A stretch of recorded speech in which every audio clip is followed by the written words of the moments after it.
What's up, everybody? It's N to the E to the O. You already know Neil from the BabbleTalkPod coming to you once again for another episode. I got the Otaku Crew with me today, another podcast group.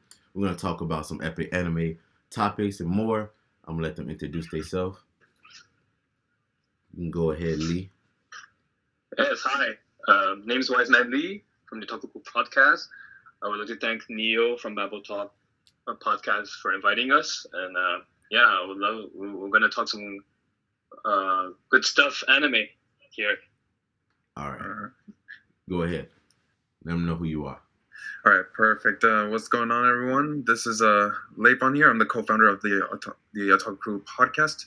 And yeah, I'm honored to be on another fellow podcaster's platform and be amongst a bunch of weebs. Yeah. Man, I probably told them too that, I'm the other co-founder podcast. My bad. It's all good. Intro. You done goofed. It's all good, you guys.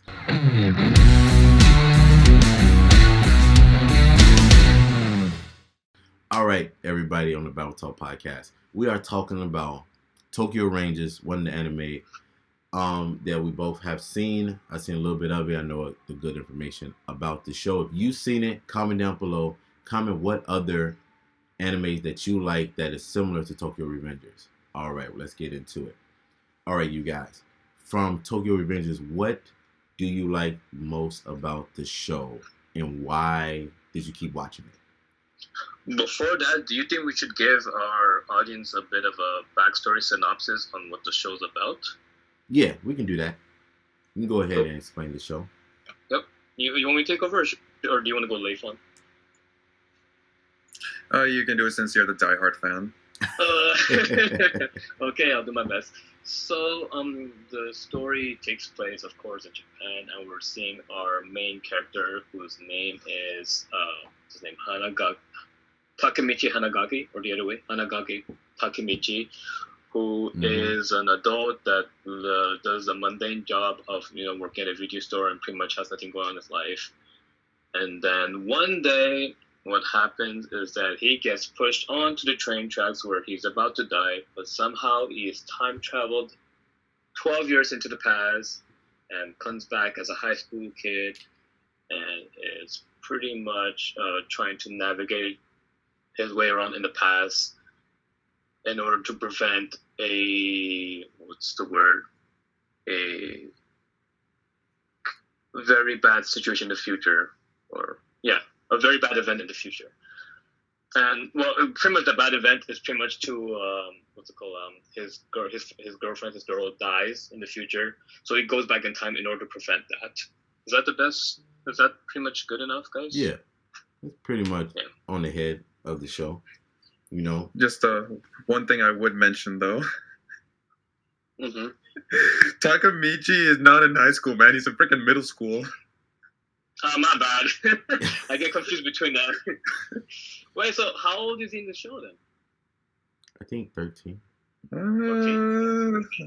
Something like that, but apparently in middle school, because they said in season 2, the guy that they're going to go fight, the big bad guy, he's 2 years older than us in middle school.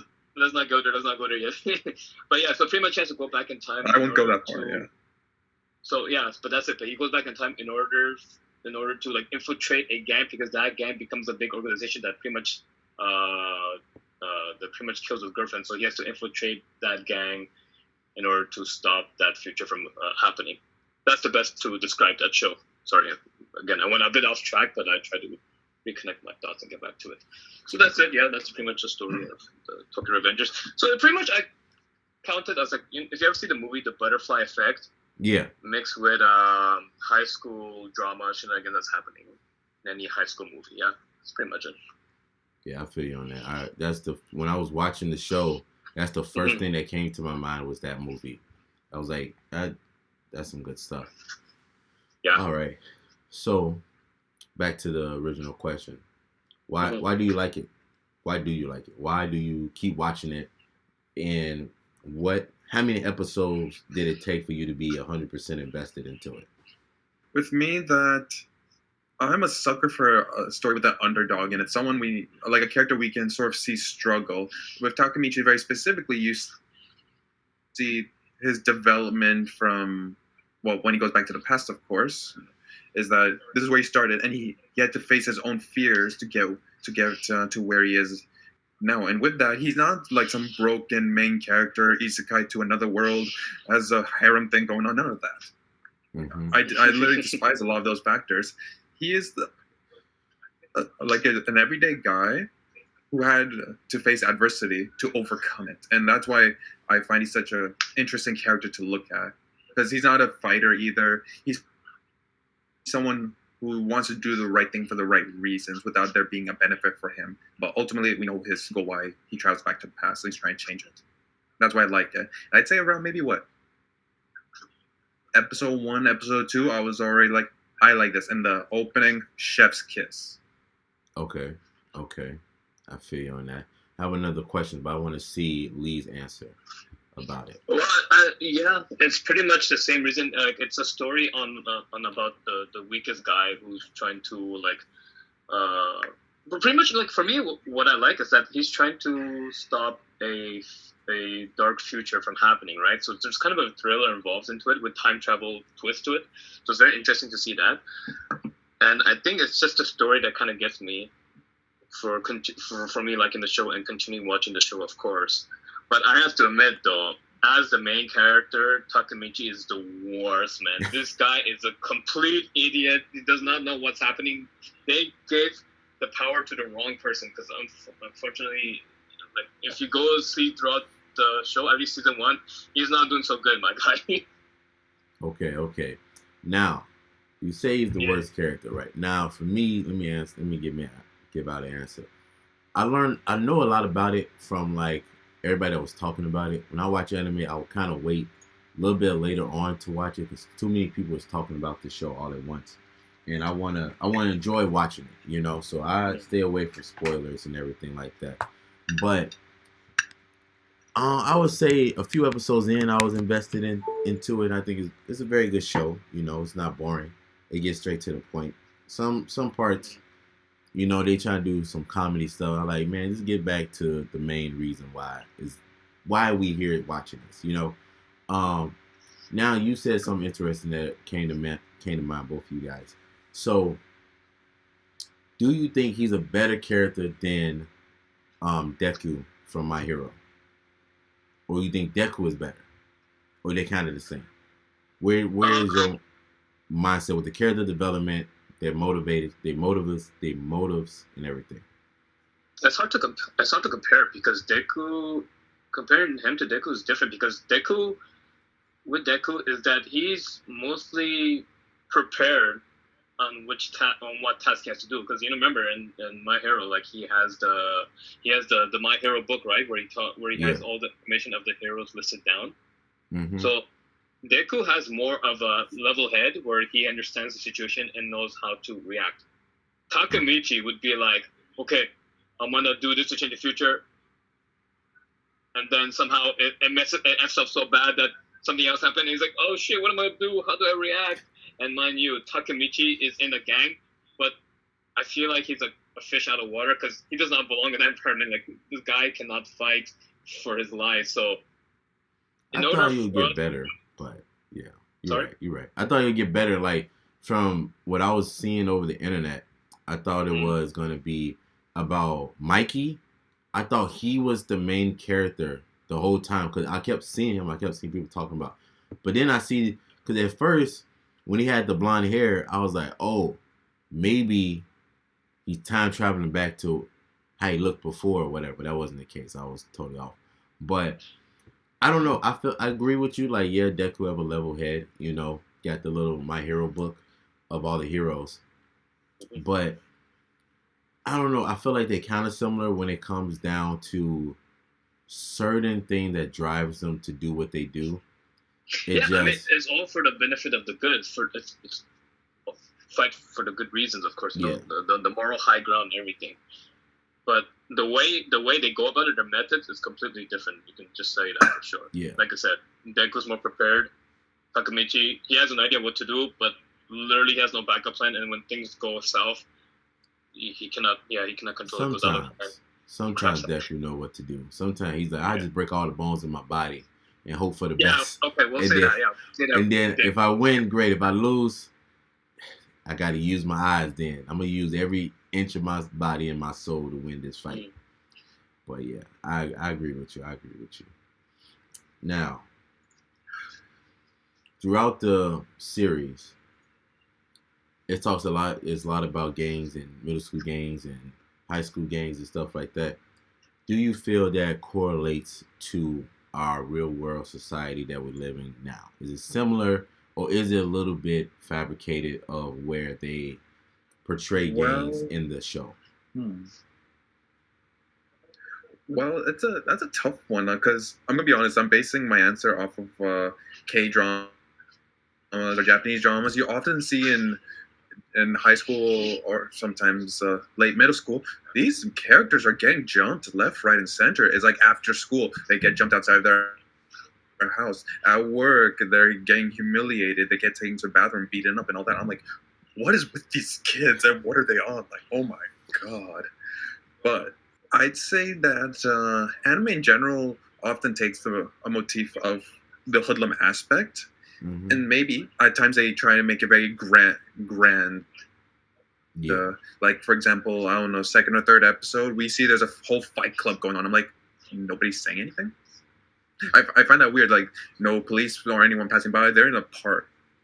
An open field. And they're just fighting. And so I'm like, yeah, exactly. It's a little overkill. But maybe these things do happen. I don't know. Maybe. But I feel like... I don't know. I feel like... Japan wouldn't. With that being said, from like a different anime I have seen, is like if you take it from like, if you've seen JoJo, right? In one of the seasons they have it where they pay the cops and stuff, you know, and whatnot. So it's like maybe it's similar to that where the cops is like, you know what, this is more trouble than I'm getting paid to do, so I'm gonna let it be. Or maybe like I actually agree with you on that. Yeah, you know, maybe it's just too much to stop these kids. They're like, maybe let the kids just beat each other, and then once they get tired of getting beat up, they'll move away. You know. If I may interject. Yeah. And also to ask Leifon, so you're kind of basing your answer on the K-dramas, Japanese dramas, all that, right? But would you say that those K-dramas and Japanese dramas are also reflective of real life? That's a tough one, honestly. As much as I want to say yes, I don't have any like data that would actually reflect that. I don't read enough about it to know definitely that this is the actual ongoing issue in said countries. But anime is just always something that likes to take things, metamorphosize it a bit, and just blow it out proportion. Now, with your example from JoJo, it's very accurate. People who are getting hit, but they're not actually touching each other with the stands fighting. People are like, what's going on? But something I can appreciate, though, in anime and everything alike, is that silly hairdo that Gangster has. You know how they crouch down? They have that weird hairdo that looks like, I don't know, a giant hot dog or something. Yeah. I can appreciate how they make even something like that, something sensitive like gangsters and hoodlums, comedic. So same as from Yu Yu Hakusho, Kabara, like his hair. Exactly. Thank you. Okay. Yeah, I got you. I know a little bit of anime people. I know a little bit about the anime world. I feel you on that. Okay. Now you mentioned. I've seen a few K-dramas and stuff, and I see where they get their inspiration from like the Western films and stuff like that. When it comes to bullying and stuff, like, have you ever seen Spider-Man and the first one, how he's getting bullied and stuff, but then he slowly changed after he got bit by that spider, and things in his life change kind of for the better, but also is going downhill, you know. So I feel like for Michi, it's kind of the same way. Like, he's trying his best, but everything he'll do something right, and then 10 other things will fail, and then he try to fix one of the things. But then the first thing he did also failed because he tried to change something up. So I get what you're saying. But what other anime that is similar to Tokyo Revengers. You want the people to know so they can also watch and get their opinions about it. What's a few that's kind of similar but might be better? There's no other anime I could think of that. Well, there might be other animes out there that also has the theme of time travel behind it. So like Steins Gate, I think is one also. Yeah. Never gone to it, but I think this Tokyo Revengers anime is more unique because it's diving into the life of gangs and what gang life is like and what hardships they have to go through. But not necessarily gang related. I have to interject, but not necessarily gang related, but more of like the same synopsis of a rivalry or between two groups of people. I have a long list here, people, of shows. So I'm gonna give out a few after I hear what they have to say. I think Leifon wanted to interject and say something. Yeah, go ahead. Yeah, because I was trying to determine what we were basing on. Something similar to Tokyo Revengers. Was it the aspect of time travel or both? The aspect of gangster violence and all that. Now, for something that has both, that would be very difficult. I'm gonna be perfectly honest. I can't think of one that has both. But time travel doesn't have maybe to mean... fine. Now, Your Name has a small time travel. Small time travel, but not gangster related. Sorry, but the closest anime I could think of that really portrays the gangster culture, whether that be mafia, the cartel, or the yakuza, etc. I would say it would have to be the anime called Gangsta. It's literally called Gang. Yeah, I know that one. I've seen that one.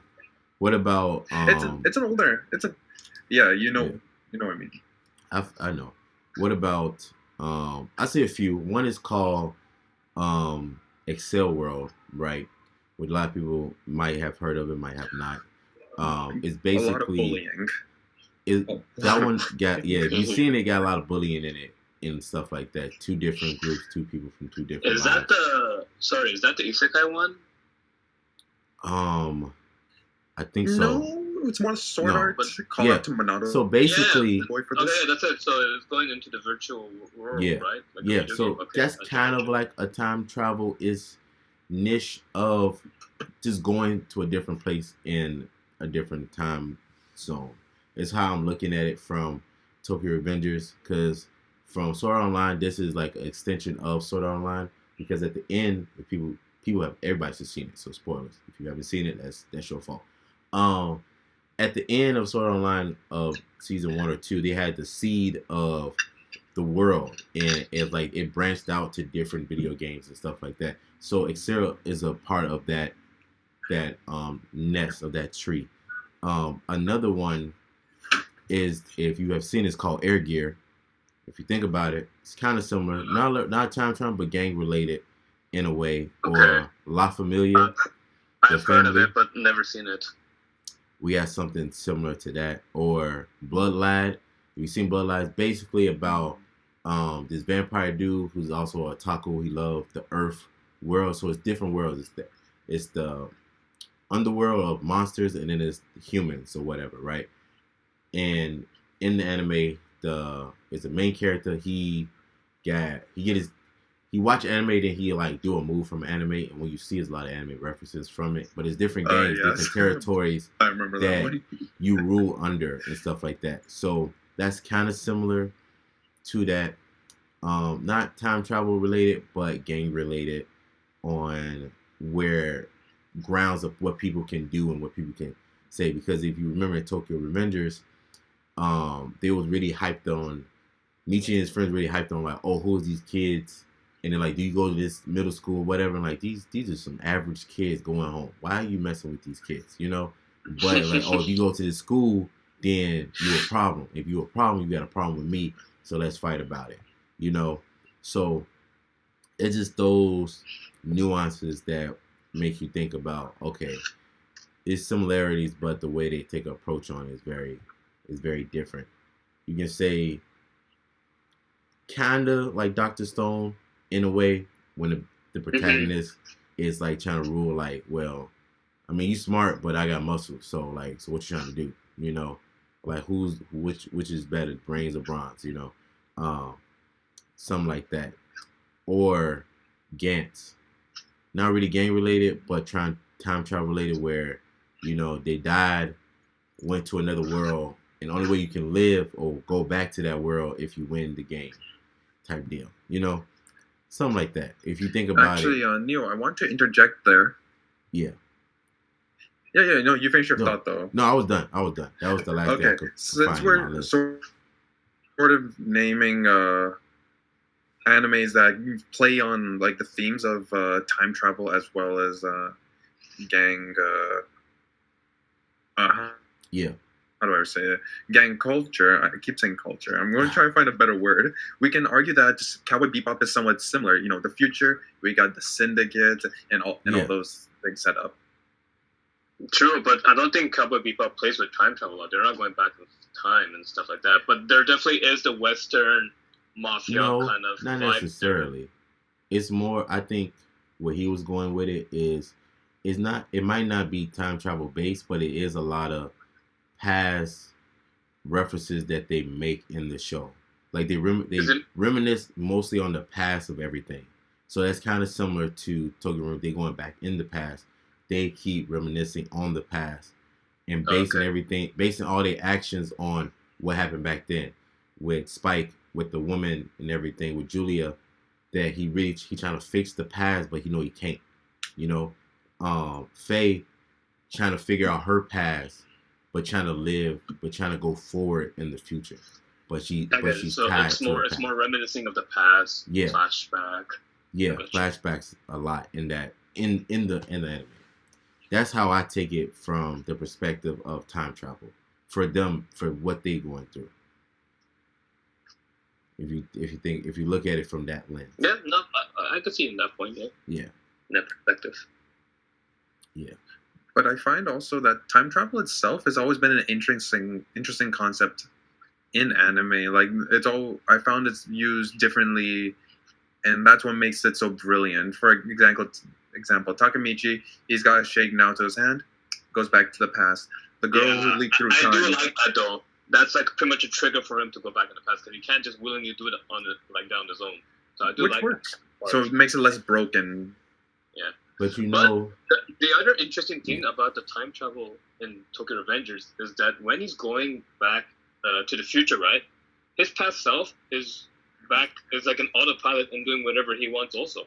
And then when he travels back in the past, he doesn't remember what his autopilot self did also. So it's a very interesting way of doing time travel in this series. Well, didn't they say in season 1 he's just unconscious or something? Usually. You mean his future self is unconscious? Or? Yeah, until he actually wakes up. Yeah, but the thing, if you're unconscious in the future, if you're in the future and you're unconscious, but then your past self, he's got to be doing something. It's not like he's completely sleeping. He's probably doing other stuff. I don't know. Oh, it's a good reference I could do. Maybe the Adam Sandler movie Click.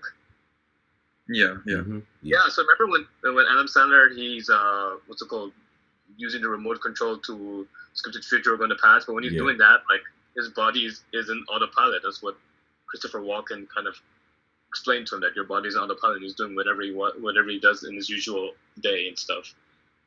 I see what you're saying. I think I'm saying the same thing, but maybe not. The way I'm thinking about it is when it comes down to when he goes to the past, right?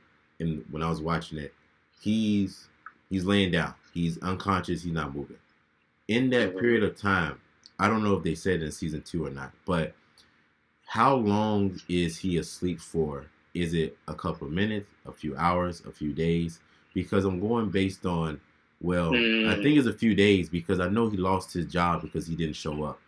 But then I'm thinking about, like, at certain points of time when he's traveling back to time, going back to the past, is ain't nobody worrying about him? Like, man, I haven't seen Michi in about 3 days, 5 days.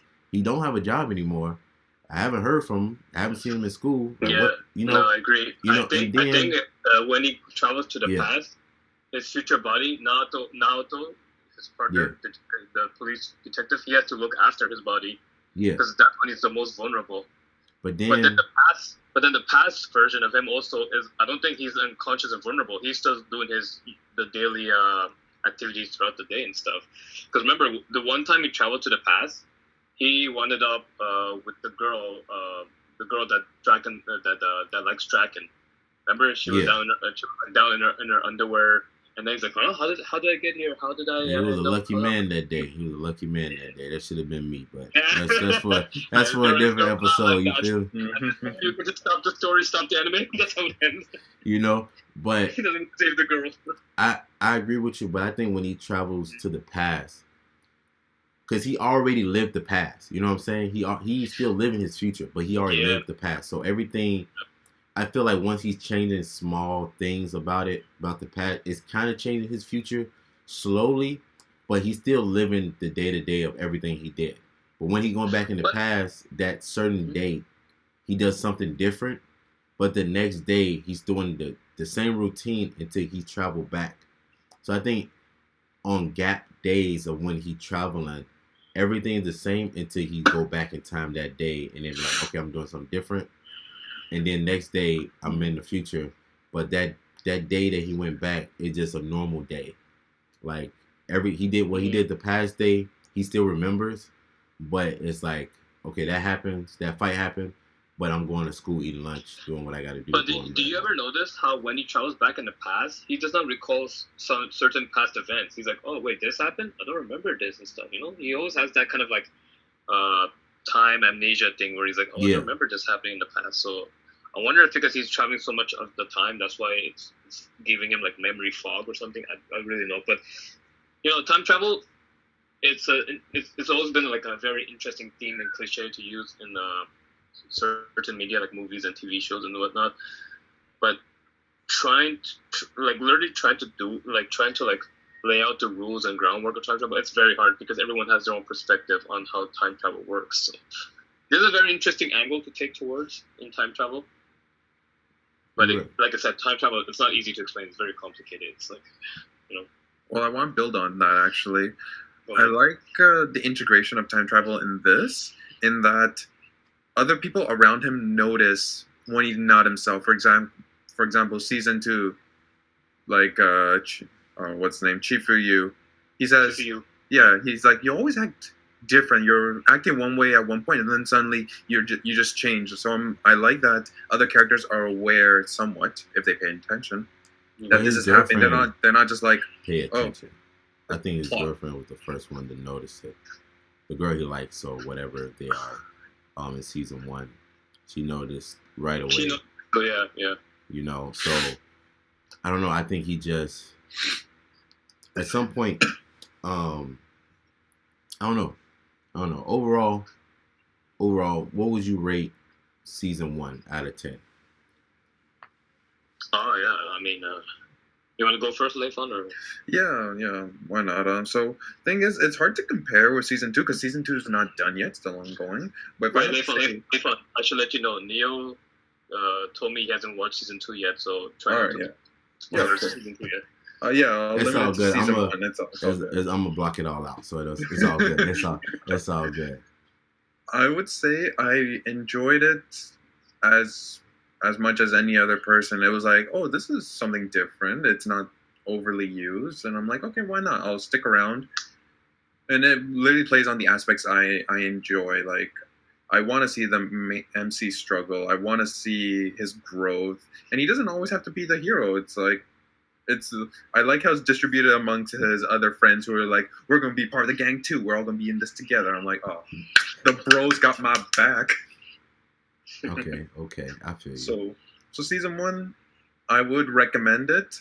I'm curious to see where season 2 goes because this is not going to be a real surprise, I find, is that in season 1, we see Takemichi, like, he goes back and forth in the timeline. But in season 2, we haven't hit that point yet where he goes in between. He's still stuck in the past. So I'm like, how long will his body last on the other side? Or what is going on how's the future being shaped? So there's a suspense element to it. And I like how Tokyo Revengers does that because every time he wakes up, I'm like, oh, okay. You see the girl, oh, wait, no, there's that guy. There's Hanma. And all that. Yeah, I feel you. I agree with you. Okay. I give it a good I don't know. For season 1, almost done with it. So far, I do recommend it. It's a good show to recommend to someone who wanna watch an anime similar to that. So I give it a good 7 out of 10, just because I haven't seen season 2 yet. So the series itself is good. You know, it's not bad. It's very enjoyable. You can watch it. You can binge it in a day or two. So yeah, I enjoy it. Give it a Yeah, I'm there with you. I think I'd give it like also a solid 7 out of 10. It's an enjoyable anime. You know, it has the slice of life. It's like a slice of life anime if you think about it, with just a bit of exaggeration and time travel, of course, involved and everything.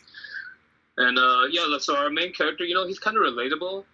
He does struggle a lot. It's just that sometimes, as an audience, the viewer, you would kind of get frustrated with him because you want him to do more, or at least like better himself, so he can actually accomplish more. And definitely not the strongest protagonist yet. Hopefully he'll get better in the future, but I really cannot say. Even at season 2, I don't want to give too much away, but yeah. All right, you guys. If you like this episode, like, share, subscribe, hit the notification bell. Go follow them on their social media. It will all be linked down below. Peace out. Have a good one. Have a good rest of the day. Peace.